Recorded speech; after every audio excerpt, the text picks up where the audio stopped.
पाले को छोड़े और छोड़ के आज किसानों के पाले में आए, क्योंकि ये लड़ाई केवल किसानों की नहीं है, ये मजदूरों की भी लड़ाई है, देश की जनता की लड़ाई है, ये आज़ादी के आंदोलन की लड़ाई। भारद्वाज और आप इस समय ग्राउंड मीडिया देख रहे हैं। लगातार तमाम तस्वीरें किसान आंदोलन से जो जुड़ी खबर है आप सभी के सामने हम लेकर के आने लग रहे। भाई, बीजेपी सरकार नहीं जो इनकी मांगे नहीं मान रही है, क्योंकि हरियाणा के मुख्यमंत्री मनोहर लाल खट्टर ने भी कहा है कल एक रैली के दौरान है कि विपक्ष जानबूझ के करवा रहा है। भाई, जो किसान सभा के हरियाणा के प्रदेश अध्यक्ष हमारे साथ फूल सिंह सेवकंद। सबसे पहले तो राम राम जी। राम राम जी। आप मुख्यमंत्री खट्टर का बयान सुन लिया आपने कल? हाँ जी हाँ। क्या कहना चाहेंगे उसके बयान के ऊपर? ऐसा कि खट्टर को ना तो संवैधानिक जानकारी है जी, ना सामाजिक जानकारी है जी। अब जब ये पहले से फैसला हुआ है कि जितने भी लोग इसके हक में हैं, जो इसका झूठा प्रचार करते हैं कि किसानों के हक में है, उनका हम विरोध करेंगे, काले झंडे दिखाएंगे। अब वामबाड़ा के अंदर क्या बुरा किया था? लोग झंडे दिखा रहे थे और ये अपनी तानाशाही दिखा करके लोगों के ऊपर मुकदमे दर्ज करता है, 307 के मुकदमे दर्ज करता है। अरे मुकदमे दर्ज करनी चाहिए तो खट्टर साहब उन पे करो, जिनके लिए आज 35 किसान हमारे बीच में नहीं रहे, जिसकी जान चली गई, उनके खिलाफ 302 के मुकदमे दर्ज करो ना, जो उनकी मौतों के जिम्मेवार हैं। बिल्कुल। तो इसलिए ये जो तानाशाही प्रवृत्ति है, ये सोचता है कि खट्टर में यहाँ कोई डरा के मुकदमे दर्ज करके किसानों में भय पैदा कर रख दूंगा, ये उसकी भूल है। जितना वो तानाशाही दिखाएगा, किसान उतने जोश खरोश के साथ आगे बढ़ेंगे। बिल्कुल। लगभग 15 से 20 मिनट के बाद आप जो मिड्डा है, जो जींद के विधायक है, उनकी कोठी का भी घेराव करने वाले पूरे दल बल के साथ। क्या लगता है सरकार ऐसे में झुकेगी? विधायकों को ज्ञापन सौंपा जा रहा है, विधायक भी अभी तक 90 के 90 विधायक, एक भी विधायक ने ये नहीं कहा कि मैं इस्तीफा देने के लिए तैयार हूँ। ऐसा है जी कि हरियाणा के अंदर अब स्थिति बनने लगी है। जी। पंजाब के अंदर अकाली दल प्रकाश सिंह बादल की पार्टी भी इन कानूनों के पक्ष में थी। पंजाब के लोगों ने मजबूर कर दिया आज एनडीए छोड़ने के लिए, बीजेपी का पाला छोड़ने के लिए। बिल्कुल। और हरियाणा के अंदर भी ये स्थिति बनेगी। आज कोई भी विधायक किसी भी पार्टी का हो, निर्दलीय हो, जो इस पाले में खड़ा होगा उसको जनता बर्दाश्त नहीं करेगी, उसको कहीं भी गांव के अंदर देहात के अंदर घुसने का मौका नहीं मिलेगा। इसलिए अब उन लोगों के लिए मौका है। हम तो शांति प्रिय ढंग से ये कह रहे हैं कि वो बीजेपी के पाले को छोड़े और छोड़ के आज किसानों के पाले में आए, क्योंकि ये लड़ाई केवल किसानों की नहीं है, ये मजदूरों की भी लड़ाई है, देश की जनता की लड़ाई है, ये आज़ादी के आंदोलन की लड़ाई है।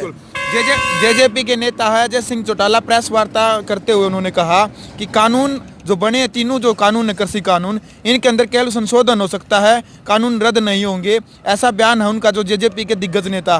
क्या आप कहना चाहेंगे इसके बारे में? ऐसा कि जेजेपी कोई पार्टी नहीं बची जी।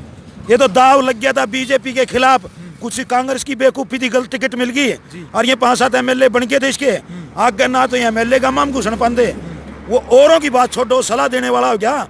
उसके बेटे को यहाँ डिप्टी सीएम तो उचाना में घुसा के देखें, पता चल जाएगा कि लोगों में अंदर कितना प्यार है उनके प्रति। कल की घटना आपके सामने नहीं, बिल्कुल यहाँ आने की बात थी। यहाँ आसपास के गांव के लोग इकट्ठे हुए और कहा कि हम उचाना के अंदर काले झंडे दिखाएंगे, और जिसको देखते हुए हेलीपैड बनाया लोगों ने उखाड़ दिया और उसकी आने की हिम्मत नहीं हुई। बिल्कुल। बीजेपी के जो कार्यकर्ता हैं एसवाईएल के मुद्दे पर व्रत रख रहे हैं एक दिन का, वो भी आपने पता है।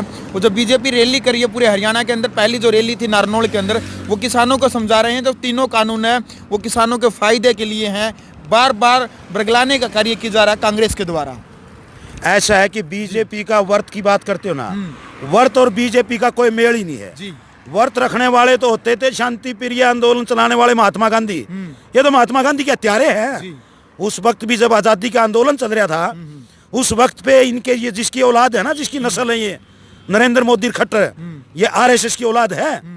वो उस समय जब भगत सिंह और फांसी के फंदे पर चढ़ रहे थे, महात्मा गांधी और सरदार पटेल और देश की आजादी की लड़ाई लड़ रहे थे, और इनके आका, इनके जो पूर्वज, वो देश के बंटवारे की नींव रख रहे थे। इनका व्रत का वास्ता क्या है? ड्रामा किया था कई दिन पहले, और किसानों से तो इनका वास्ता ही कुछ नहीं। ना इनका किसानों से वास्ता है, ना जवानों से वास्ता है। इनकी एक इच्छा बची है कि जवानों को और किसानों को किसी तरह आपस में भिड़ा दो। आज ये होने वाला नहीं है, क्योंकि पूरे देश का किसान जाग चुका है, और अब ये लड़ाई खत्म होने वाली नहीं है।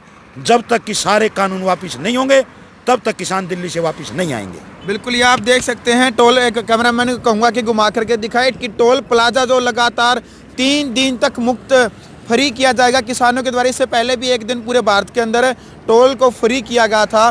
तो क्या आप संदेश ग्राउंड मीडिया के माध्यम से देश के उन तमाम किसानों का मनोबल बढ़ाने के लिए जो लाखों की संख्या में दिल्ली के ऊपर कूच कर चुके हैं, क्या आप संदेश देना चाहेंगे किसानों को? ऐसा है कि हम 3 दिन से दिल्ली चारों बॉर्डरों पे जाके आए हैं। बिल्कुल। बादली वाले पे भी और पलवल वाले पे भी, टीकरी भी और चिंगू भी, सभी जगह किसानों की संख्या तेजी के साथ बढ़ रही है। बिल्कुल। आज रात को 3000 किसानों का जत्था महाराष्ट्र से चल के कोटपुतली रुका हुआ है। आज शाम तक वो राजस्थान के जयपुर बॉर्डर पे पहुंच जाएगा। बिल्कुल। इसी प्रकार कल पलवल के अंदर हजारों लोग देहात से तथा खाप अनेकों प्रकार के लोग, सभी प्रकार के लोग जिनका भी खेती से वास्ता है, आज वो सड़कों के ऊपर आ रहे हैं। कल हजारों लोग वहां हाजिर थे। बिल्कुल। इसी प्रकार टिकरी बॉर्डर के ऊपर जो बहादुरगढ़ बाईपास तक ट्रैक्टर पहुंचे हुए थे, पूरा भरा हुआ था। बिल्कुल। कल वो सांपले की तरफ उसकी रफ्तार बढ़ गई। तो आप सभी को पता है कि लाखों की संख्या में लगातार जो किसान आंदोलन है वो बढ़ता ही जाने लग रहा है। ये आंदोलन किसान आंदोलन न होकर के राष्ट्र आंदोलन बनने जा रहा है। आपको ये वीडियो कैसी लगी? आप इस वीडियो को ज़्यादा से ज़्यादा शेयर करें। आपने यदि अभी तक चैनल को सब्सक्राइब नहीं कर रखा तो आप चैनल को सब्सक्राइब करें। ग्राउंड मीडिया के लिए जिला जींद से मैं जब भारद्वाज। राष्ट्र निर्माण की जानकारी के लिए ग्राउंड मीडिया चैनल को सब्सक्राइब करें और शेयर करें।